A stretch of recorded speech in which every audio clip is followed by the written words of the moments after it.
नमस्कार नमस्कार।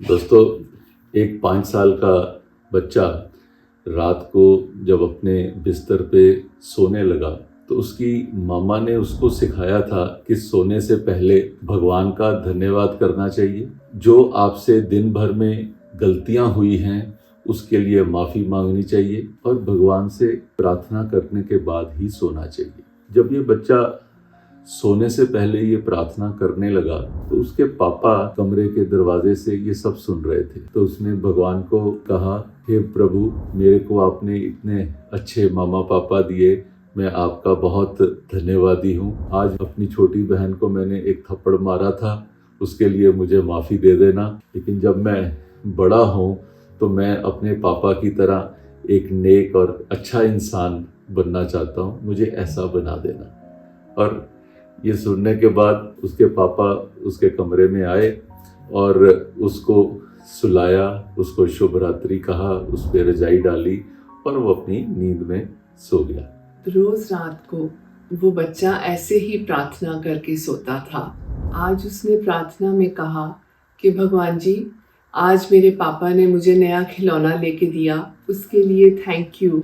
और आज मैंने अपनी मम्मा से झूठ बोला कि मैंने चॉकलेट नहीं खाई, उसके लिए आई एम सॉरी। और साथ ही में उसने कहा कि भगवान जी, जब मैं बड़ा हो जाऊंगा तो मुझे अपने पापा की तरह बनना है, एकदम बिग और स्ट्रॉन्ग। ऐसे ही हर रोज़ वो प्रार्थना करता था और प्रार्थना की आखिरी लाइन यही होती थी कि मुझे बड़े होकर अपने पापा जैसे बनना है। हर रोज़ ऐसी ही प्रार्थना उसके पापा जब सुनते थे तो एक दिन उनके मन में ख्याल आया कि क्या मैं इतना अच्छा हूँ जैसे कि मेरा बेटा कहता है, वो मेरे जैसा क्यों बनना चाहता है।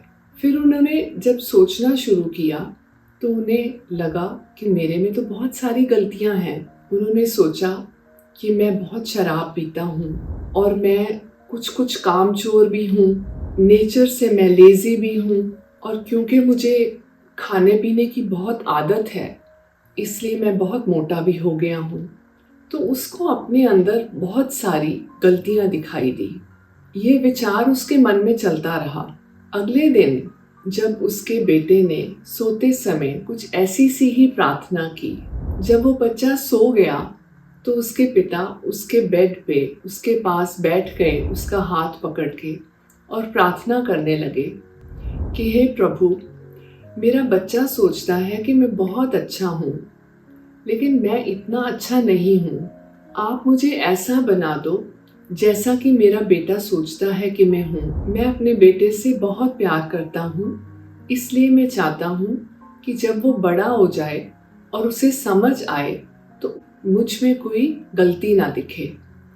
आप मुझे आशीर्वाद दें, मैं कोशिश करूँगा, लेकिन आप ऐसा करना संभव कर दें। इस छोटी सी कहानी से हम लोग इसमें से क्या समझ सकते हैं? इसके ऊपर मैं सोच रहा था कि हमें बचपन से सिखाया जाता है कि अपने बड़ों की रिस्पेक्ट करना, अपने माता पिता का आदर सम्मान देना, लेकिन कभी माता पिता ने अपने अंदर झांक कर देखा हो कि क्या मैं उस सम्मान का हकदार हूँ? बच्चे तो हमें अपना हीरो समझते हैं। बच्चे समझते हैं कि शायद हमारे जैसा तो कोई व्यक्ति ही नहीं है, तो क्या हम उस सम्मान के हकदार बने, इसके लिए हमें भी प्रयास करना चाहिए। और मैं तो ये कहूँगा कि हम सबको अपने अंदर उन चीज़ों को ठीक करना होगा कि जो हम कभी बच्चों से छुपाते हों या जिनके बारे में हमें लगता हो कि बच्चों को जब पता लगेगा तो वो मेरे बारे में क्या सोचेंगे। और अगर सनरेज की ये कहानी सुन के आप अपने अंदर झांक कर अपनी ऐसी कुछ चीज़ों को ठीक कर पाएं और अपने बच्चों की निगाह में रियल हीरो बन सकें, तो सनरेज की टीम को लगेगा हमारा प्रयास सफल। धन्यवाद। नीचे दिए गए किसी भी लिंक पर क्लिक करें और लॉग इन करें।